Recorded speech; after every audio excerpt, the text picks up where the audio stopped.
Olá, abençoados! Graça e paz, bem-vindos ao canal da Graça Pura. Bom, então hoje nós vamos abordar um tema bastante sensível, né? Até uma pergunta, né?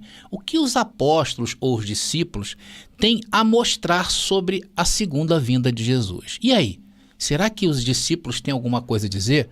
Porque foram eles mesmos que ali no capítulo 24, quando Jesus anuncia que o templo seria derrubado, logo surge a pulguinha atrás da orelha desses homens. Ué, se o templo for derrubado, significa que a nação acabará, a terra acabará. Então no versículo 3 eles perguntam: Senhor, quais sinais seriam os da sua vinda? E esses mesmos apóstolos foram comissionados por Jesus para levar o seu evangelho à Judéia naquela época. Após a crucificação, a morte e a ascensão de Jesus aos céus, eles foram os responsáveis por repetidamente alertar o mundo sobre o quê? O final dos tempos, sobre a parúzia de Cristo. E hoje vamos abordar um dos vários, porque tem vários aspectos relacionados a esse assunto, mas veremos uma passagem em que Jesus instrui os apóstolos a passarem por todas as cidades de Israel antes da vinda do Filho do Homem. Irmãos, nenhuma outra passagem dentro das Escrituras sobre a vinda de Jesus foi tão específica e clara em termos de pessoas, lugares, tempo e circunstâncias, como essa previsão do nosso Senhor. Mas antes de nós entrarmos neste assunto, batermos este papo, eu queria te convidar para se inscrever em nosso canal. Se inscreva hoje mesmo para não nos perder de vista, deixe seu like, comentem, façam comentários inteligentes, que eu vejo, tem comentários aí inteligentes, pessoas que expõem o seu lado, né? Bom, meus queridos, vocês sabem que nós temos o nosso livro, e falar desse livro é muito bom, A Doutrina do Inferno, por quê? Porque ele está dentro desse contexto dos ensinos que essa igreja, o cristianismo tradicional, tem colocado ao mundo como verdades bíblicas. E também tem as nossas apostilas, tá? Se você se interessar pelos nossos assuntos, como este que nós vamos trazer agora, sobre a vinda de Jesus, nós temos apostilas que falam somente sobre a vinda de Jesus. Então, se você quiser saber um pouco mais sobre os nossos assuntos, tem também as nossas apostilas de assunto, tá? E interrompemos nossa programação para trazer um anúncio muito especial. Participe do pré-lançamento do nosso livro Apocalipse Comentário Preterista Completo. Os primeiros 100 irmãos que adquirirem nosso livro, além de serem os primeiros a lerem essa obra, receberão o livro com uma dedicatória especial. E ainda terão seus nomes nas páginas de agradecimento aos promotores da graça no Brasil.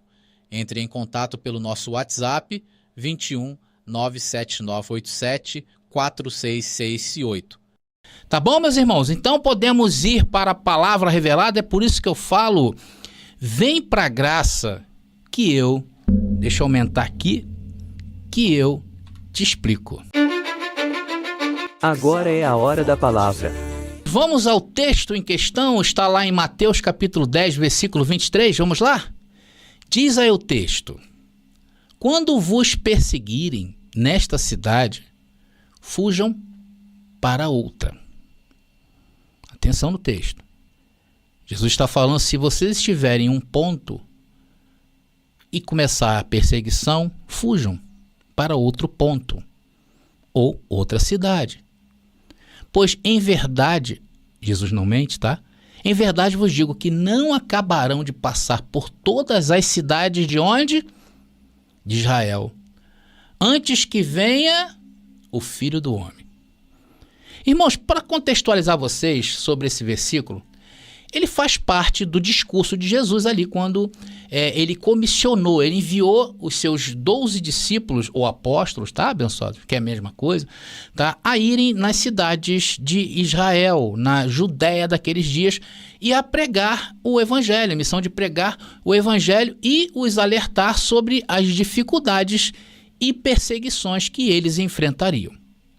E tem um detalhe muito específico aí que eu gostaria de ressaltar com vocês, é a parte B desse versículo ali que diz: em verdade vos digo que não acabarão de passar por todas as cidades de Israel antes que venha o Filho do Homem. Irmãos, aqui nós encontramos um detalhe essencial sobre a vinda de Jesus, ou a sua segunda vinda, né? Veja, Jesus, em linguagem clara e direta, ele diz a seus discípulos que a vinda do Filho do Homem, a segunda vinda dele, o dia do julgamento, naquele dia ocorreria no meio da comissão dos apóstolos. Irmãos, eu posso aplicar a este versículo que vocês estão vendo aí, que isso está se tratando de pessoas ainda não nascidas nesses dias? Será que nós podemos passar essa parte aí, desde que os discípulos nasceram, morreram, e avançar no tempo com essa passagem aqui? E acabar nos dias de hoje com eu e você? Como eu posso aplicar isto a este versículo, irmãos?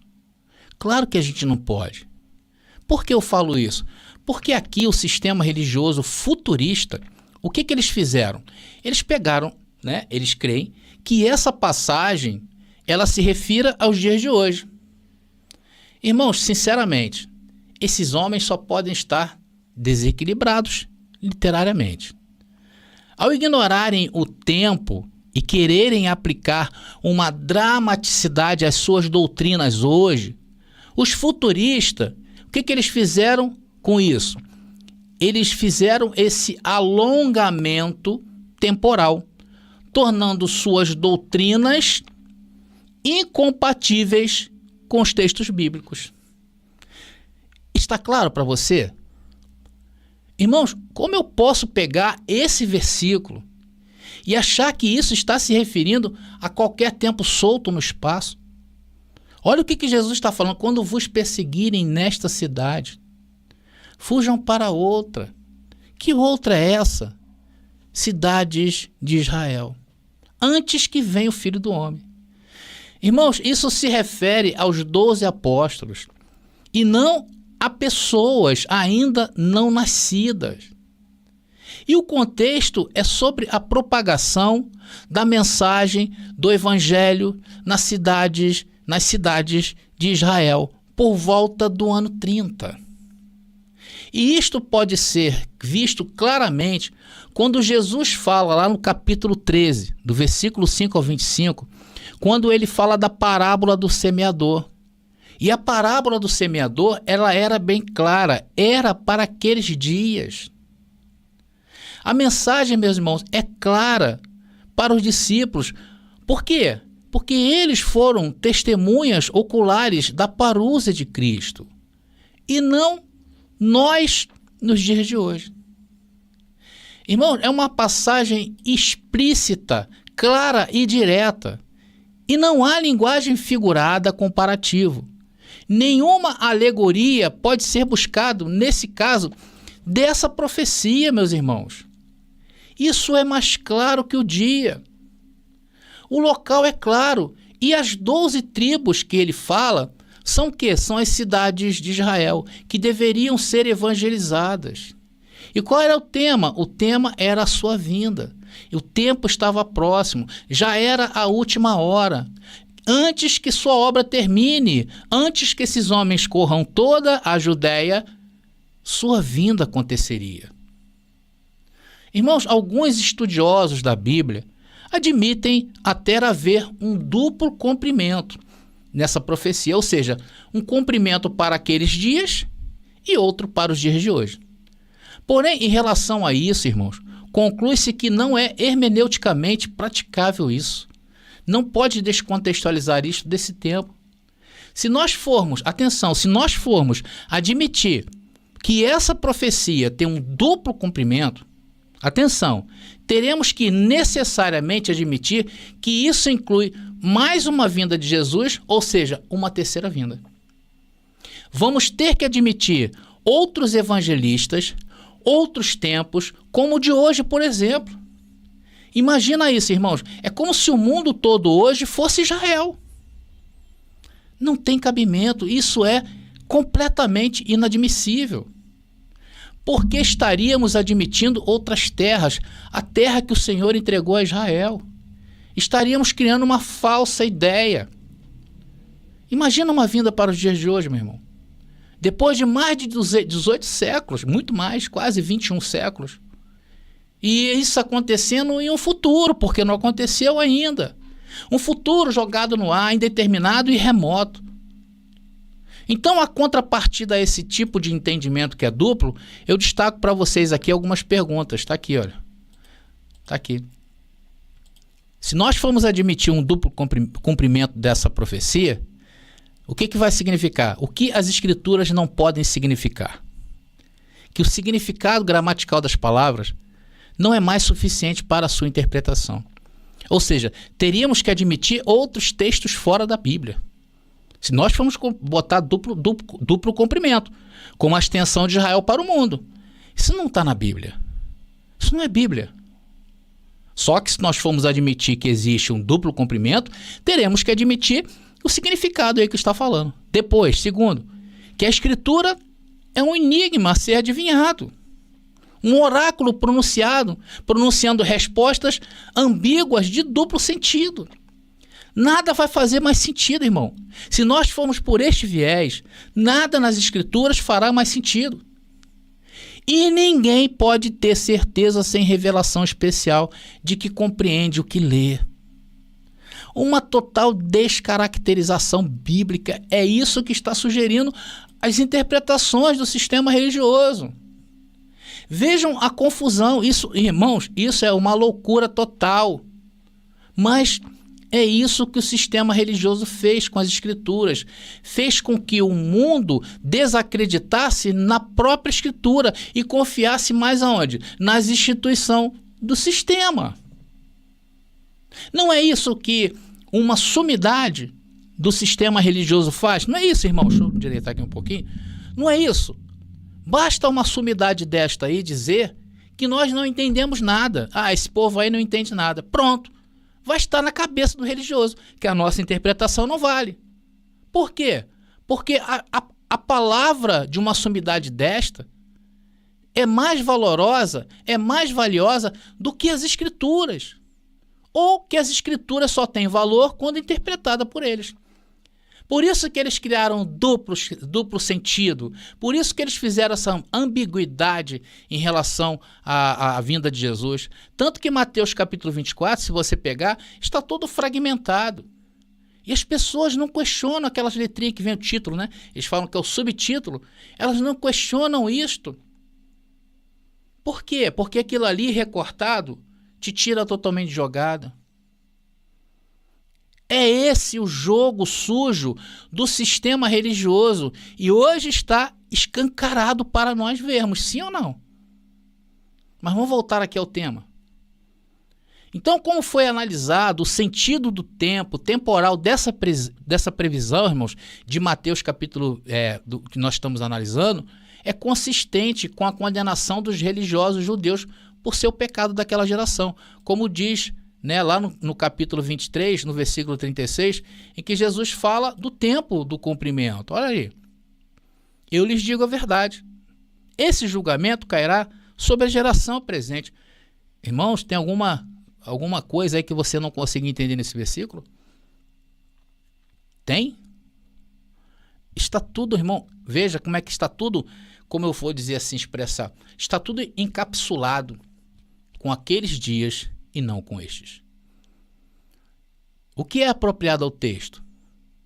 Pensar dentro da cultura judaica de geração que é 40 anos ou de achar que isso estaria se tratando de um futuro indeterminado e incerto, irmãos?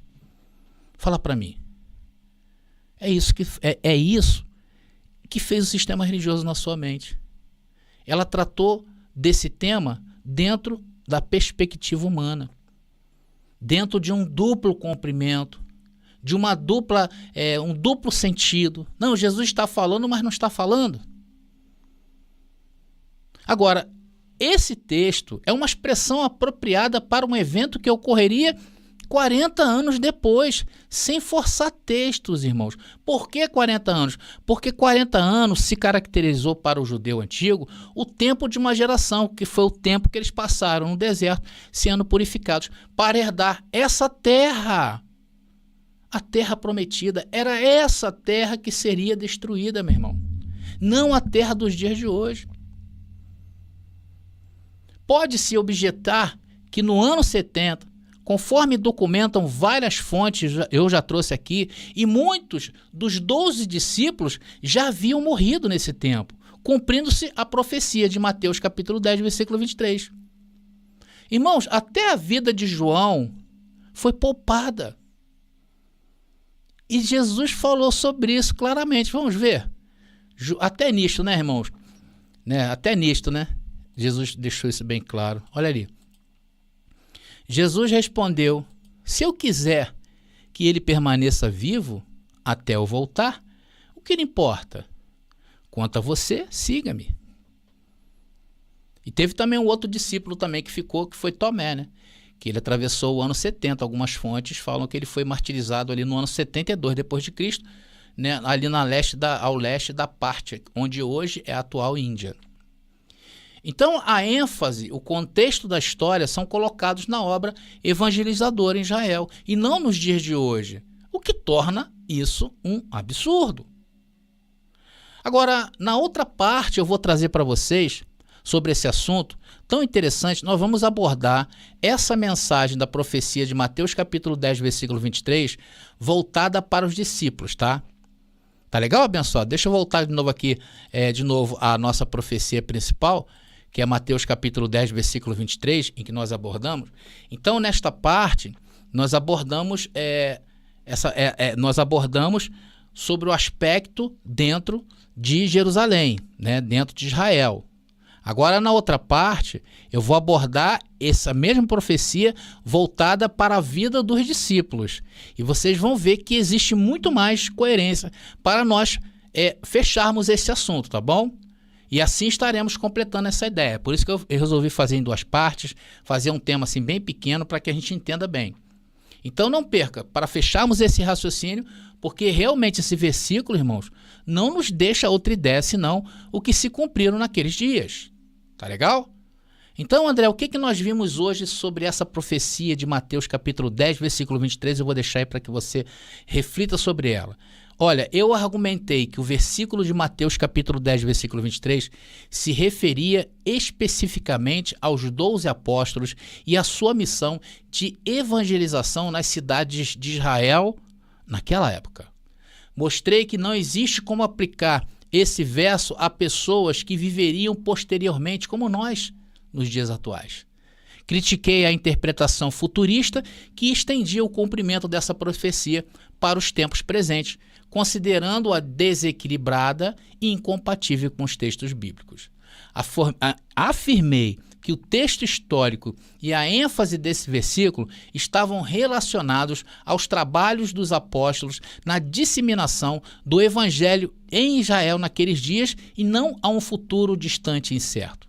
E o ponto crucial dessa mensagem foi quando eu mostrei que se formos pela ideia ilógica do sistema religioso, pois ao analisar um duplo cumprimento dessa profecia, de Mateus 10, 23, levariam a implicações problemáticas.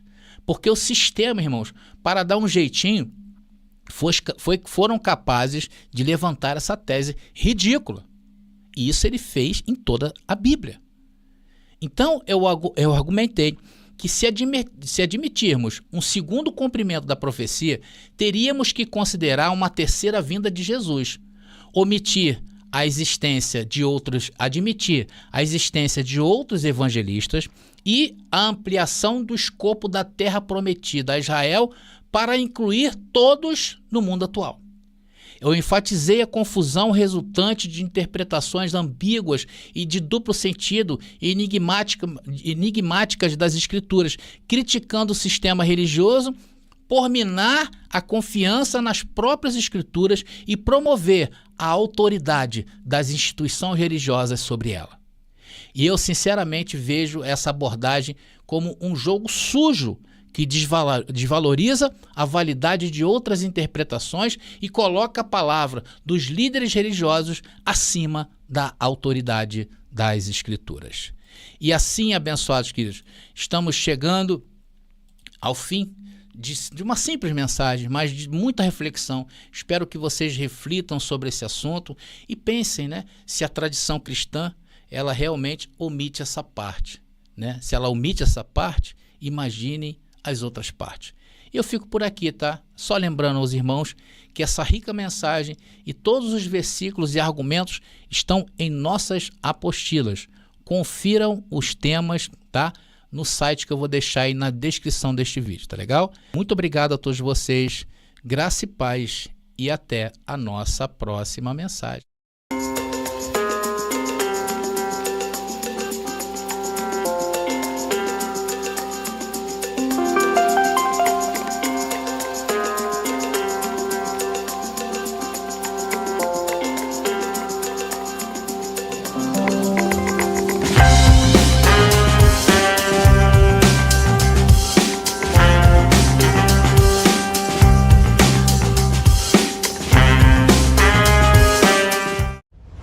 Você pediu nossos estudos em apostilas? Já chegaram e estão disponíveis. Elas estão divididas em 10 temas com referências, esboços e comentários. Ideal para quem quer ensinar em família, em reuniões ou mesmo para quem deseja abrir um canal no YouTube. Faça contato agora mesmo pelo nosso WhatsApp 21 979 87 46 68 21 979 87 46 68. Nossas apostilas foram feitas para você ensinar com qualidade e harmonia com a palavra.